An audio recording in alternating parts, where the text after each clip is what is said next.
In this video, I want to fact check some statements made by a prominent Christian apologist recently. And it was during a fascinating debate on the Religious Roundtable podcast. And it featured two Muslims and two Christians. The Muslims were Daniel and Jake, and the Christians were Robert Spencer and brother Rashid. And if you haven't seen this debate, it really is worth watching, to be honest. It's had a huge number, I think over 1 million views so far. Now, Robert Spencer, one of the Christian apologists in that debate, made some claims which I want to fact check. Now, it's not an attack on him. It's not an attack on Christianity. I simply want to voice my disagreement with what he stated, because I think it was factually, historically wrong and inaccurate. Now, what was it about? Well, a particular statement in the Jewish Bible where God commands Moses to execute apostates. And this was a big issue in this debate on the YouTube channel. So I just want to read to you the verse in the Torah and then show you what Robert Spencer said about it. He made some claims and then, as I say, fact check it and correct the erroneous statements that I think that he made. So in Deuteronomy chapter 13, verse 6, God says to Moses, "If anyone secretly entices you, even if it is your brother, your father's son, or your mother's son, or your own son or daughter, or the wife you embrace, or your most intimate friend, saying, 'Let us go and worship other gods, whom neither you nor your ancestors have known,' if any of the gods of the people that are around you, whether near you or far away from you, from one end of the earth to the other, you must not yield to or heed any such persons. Show them no pity or compassion, and do not shield them, but you shall surely kill them. Your own hand shall be first against them to execute them, and afterwards the hand of all the people. Stone them to death for trying to turn you away from the Lord your God, who brought you out of the land of Egypt, out of the house of slavery. Then all Israel shall hear and be afraid, and never again do any such wickedness." Pretty clear there. So the commandment there in the Torah, in the Jewish Bible, given by God to Moses, says the Bible, basically, if you apostatize, you are to be executed, to be shown no mercy at all. Whoever you are, even if it's your wife or your most close friend or your son, it doesn't matter, they are to be dealt with very severely indeed. Now, Robert Spencer made some claims about this, which I'm now going to share with you, and then I will come back to the reason why I disagree with him. So here's the video. Off we go. May I? Yes. This is a very important clarification, and there are a couple of distinctions that have to be made. One is all of your examples from Christianity are from Old Testament law, which if you had studied Christianity, you would know there's no sect of Christianity, no school of Christian thought, no tradition within Christianity that holds that Old Testament law applies to Christians for all time. As a matter of fact, it never did apply. So, as you've just seen and heard, Robert Spencer says that what he calls the Old Testament law, because for Jews, of course, there isn't an Old Testament, it's just the Jewish Bible, the Torah. He calls the Old Testament law where no sect of Christianity, no school of Christian thought, no tradition of Christianity that holds that this Old Testament law applies to Christians for all time. And then he said, really importantly, it never did apply. So this law given by God to Moses is simply cancelled, abrogated, end. It's not used at all, and never has been used by the mainstream Christian church or by the New Testament, presumably, or by Jesus or anyone else. Now, it's this claim which I think is demonstrably false and erroneous. So why do I say that? Well, I'm going to share with you a couple of verses from the New Testament and then some comments by a very eminent New Testament scholar from Harvard who I had the privilege of interviewing, actually. So first of all, let's go to the Gospels. Matthew chapter 15. I've got my trusty red Bible here.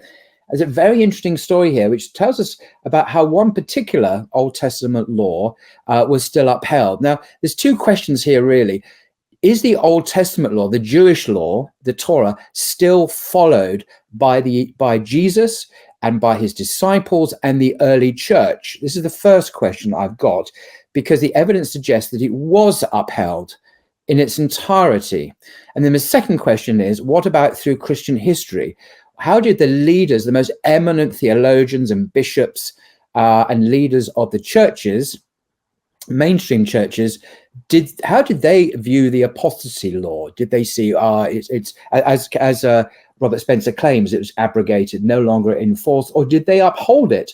And did they actually execute people in the name of this teaching? So those are the kind of two questions: the early church, Jesus and the Gospels, and the later Christian church. What did they say about the law in general and about this particular commandment? So in Matthew's Gospel, we read the following story, which is relevant. I think you'll get the sense of it, hopefully. Then Pharisees and scribes came to Jesus from Jerusalem and said, "Why do your disciples break the tradition of the elders? For they do not wash their hands before they eat." He answered them, "And why do you break the commandments of God for the sake of your human tradition? For God said, 'Honor your father and mother,' and whoever speaks evil of father or mother must surely die." Now, I'm going to leave that quote there. You can read the rest of the passage in Matthew 15. But the point I want to make here is that Jesus is quoting or citing two verses from the Torah. One of them is from the Ten Commandments, honor your father and mother, and the other, honor whoever speaks evil of their father and mother must surely be put to death. And that's a quote from Leviticus chapter 20, verse 9. It's part of the Torah, commandments of God, given by God to Moses on Mount Sinai. And Jesus is rebuking the elders who ignore these commandments for the sake of their own tradition, their human tradition. And of course, I'm focusing here on the Levitical law 20. So any young person who speaks badly of their parents, just speaks evil of them, must be executed. Now, do Christians uphold this verse today? Of course not, but it is actually the teaching of Jesus in the Gospel of Matthew. So this is not apostasy, of course, but I'm just trying to give it a flavor here of how Jesus viewed capital punishment. Actually, this is the point of this. And did he uphold the Torah? So far, yes to capital punishment, yes to upholding two verses or two commandments of the Torah. Now, there's another passage which is very weighty, actually, and I'm going to read this from this book, Biblical Truths, The Meaning of Scripture in the 21st Century by Dale B. Martin. Now, he's professor of New Testament at Yale University, no less, one of the most distinguished New Testament scholars in the world. And I've had the huge privilege of interviewing him a number of times on Blogging Theology, and you can see it in the list of videos on the channel. Now, he discusses Jesus' attitude towards the Jewish law. And you'd expect, of course, him to say, because he is a Christian, by the way, he believes in the Trinity, Dale Martin does, expect him to say the law is no longer applicable today. And Jesus, of course, abrogated or abolished the law, the Jewish law, the Old Testament, as Christians call it. Very curiously, he says that's not the case. I'll just read to you what he says in this book, page 177. What he says is this. In Matthew, the Gospel of Matthew, Jesus never, it is emphasized in this text, never teaches that his followers do not need follow Moses' law. He, in fact, insists that they must do so. Interesting. And then he quotes from Matthew chapter 5. Do not think that I have come to abolish the law or the prophets. I have not come to abolish, but to fulfill. For truly I tell you, until heaven and earth pass away, not one letter, not one stroke of a letter will pass from the law until all is accomplished. Therefore, whoever breaks one of the least of these commandments, these are the commandments of the law, and teaches others to do the same, will be called least in the kingdom of heaven. But whoever does them and teaches them will be called great in the kingdom of heaven. For I tell you, unless your righteousness exceeds that of the scribes and Pharisees, you will never enter the kingdom of heaven. So it's Matthew chapter 5, verse 17 to 20. And Dale Martin continues to comment, it is clear that by exceeding the righteousness of the scribes and the Pharisees, Jesus in Matthew means the righteousness taught by the law of Moses. That this was the understanding of the author of the gospel is shown by comparing how he edits the Gospel of Mark, which is one of his sources for Jesus's words and deeds. The standard, by the way, the standard academic scholarly understanding is that Matthew had Mark and Q and another source in making up and composing his own gospel. So it's very interesting. We can see how Matthew has edited, changed, embellished, and corrected Mark. So Mark wasn't infallible. It wasn't the inspired word of God for Matthew. He felt free to change it as he pleased, and he did change it as he pleased. And it's very instructive. So anyway, back to Dale Martin. So by comparing how Matthew edits the Gospel of Mark, in a dispute with the Pharisees and scribes over hand washing, Mark, the Gospel of Mark, tells a story in which Jesus teaches that certain Jewish traditions or requirements are not applicable to his followers. But then the author adds his own commentary. This is in Mark. Thus, he declared all foods clean. Mark 7:19. So in Mark, Jesus abolishes the kosher food requirement. This is in the Torah, of course. Matthew borrows the story from Mark, but edits out that commandment. So Matthew deletes this verse, Mark 7:19. It's not there in Matthew's version. In Matthew, the entire controversy is not over a commandment of the law of Moses at all, but only over certain Jewish traditions. This is Matthew 15:1-20. For Matthew, the story narrates a disagreement about how to interpret the Jewish law. In Matthew, Jesus never gets rid of Jewish dietary rules. Interesting. So Matthew disagrees with Mark. Matthew's Jewish gospel is upholding the Torah. Mark, perhaps more Gentile in orientation, does away with the Jewish law in this particular regard. And just a final bit here from Dale Martin. It may strike Christians as odd, he writes, but the first gospel of our New Testament teaches that all followers of Jesus must keep all aspects of the Jewish law. All, this is an interesting point, because who is the audience for Matthew's gospel?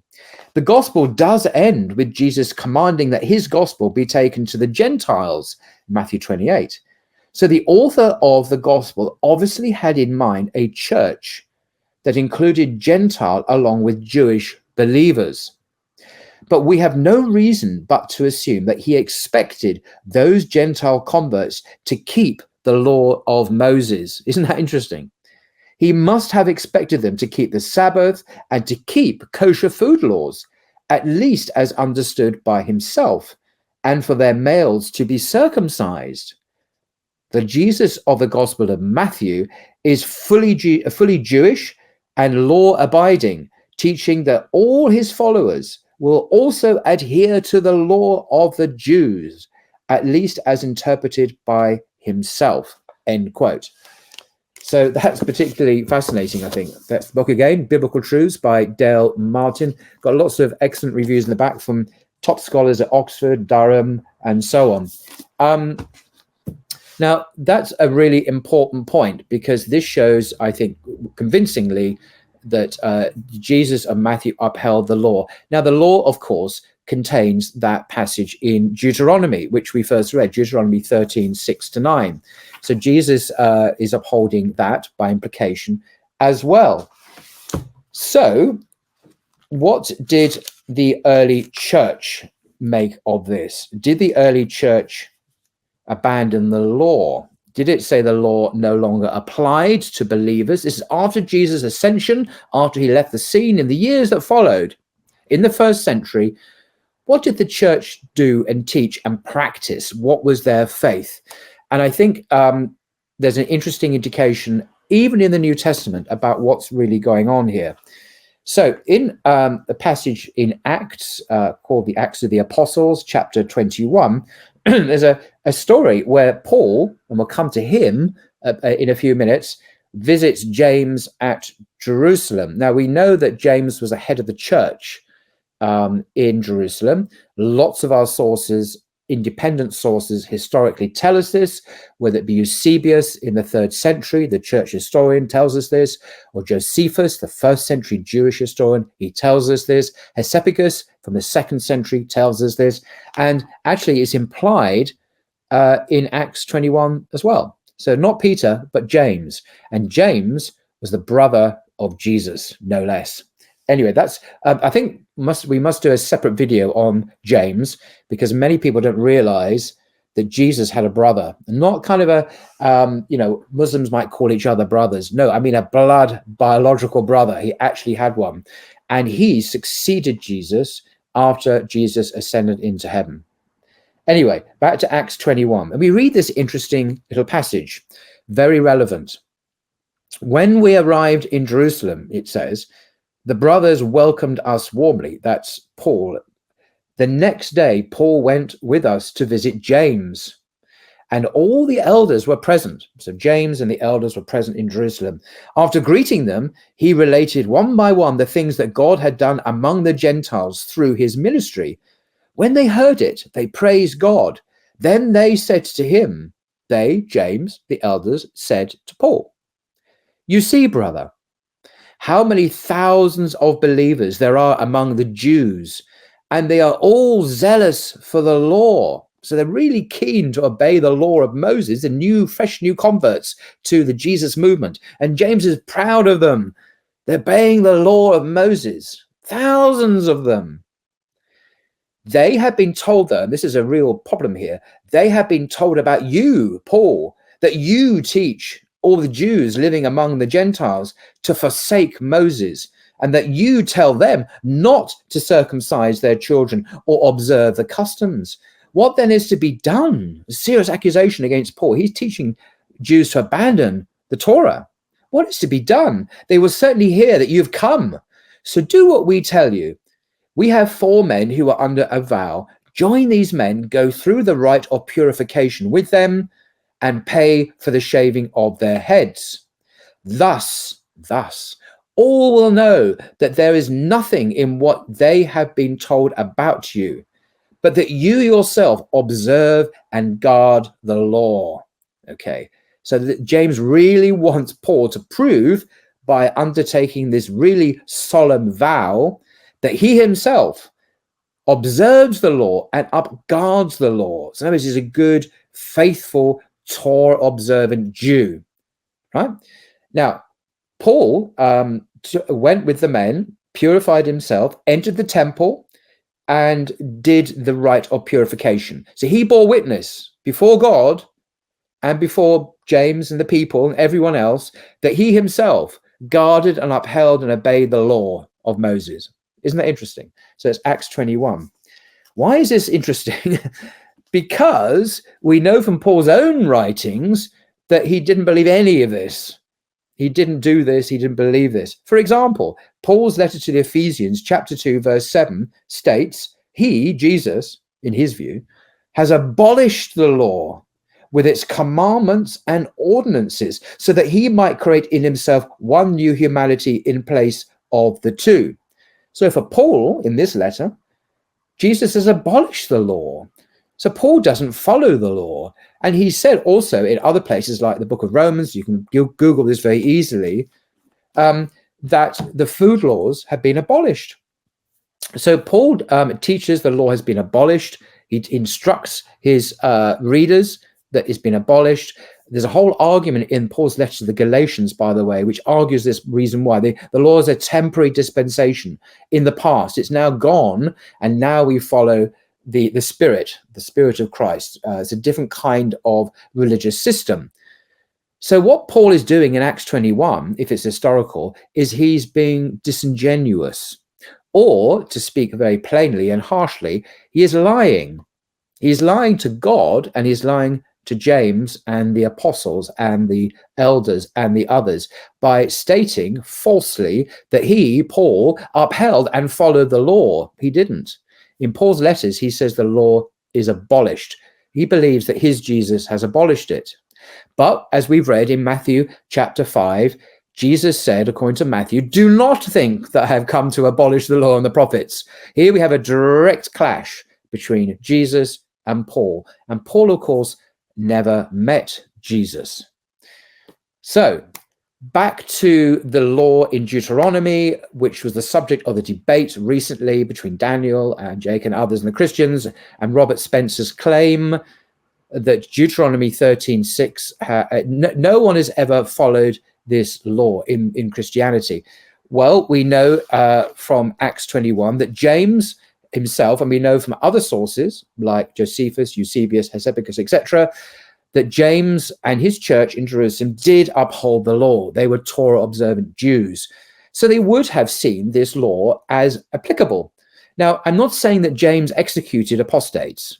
That's not, he had no political power. He didn't have jurisdiction. I mean, he was occupied by the Romans. The Romans occupied Judea, obviously Jerusalem. The whole area is occupied by Gentiles. So they had no power to do that, but they knew the obligation of the Jewish law was still in force if it could do so. So it's just a question of, the practicalities of it, but it was still binding, and James and others would have recognized it was still binding on them. So the claim that that Christianity had never sought to apply it is not true, because the law was still in force. Now, an often objection that I hear to this is, what about the story of the woman caught in adultery in John chapter 7 and 8?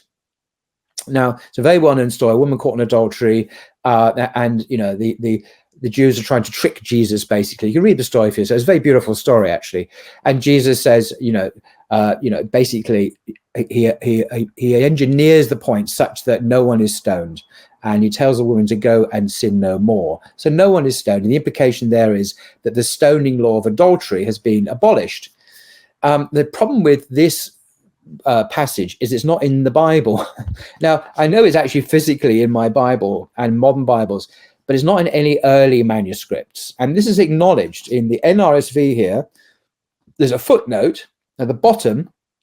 It says that it's not in any early manuscripts.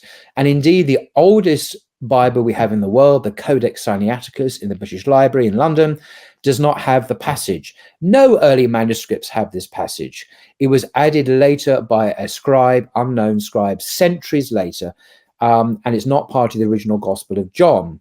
So we can't argue that really this is the historical Jesus from the first century, because it's a later story. It may or may not be historical. How can we know? But it's not in the New Testament or any early manuscripts. It's simply a story that was inserted in the New Testament, in the Gospel of John, much, much later, centuries later. So finally, let's come to the question of the church through the centuries. And there are two very famous people I just want to briefly mention before we come to an end. One is Thomas Aquinas. He died in 1274 of the Common Era. He's probably the most distinguished, eminent Catholic theologian ever. Perhaps a close number two would be St. Augustine.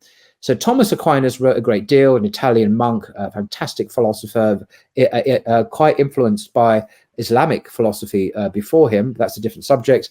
If you read his work, and you can Google it quite easily, he certainly upheld the death penalty for apostates and heretics, absolutely clearly. And that was the teaching of the church of the day, the Catholic Church, which was the only church. It's not like there were Protestant churches and they didn't exist. So the only church in the 13th century in Europe upheld the death penalty for apostates, and they did execute them as well. They had political power. Unlike James in the first century, Aquinas, his church, had power, and they executed people in the name of biblical teaching.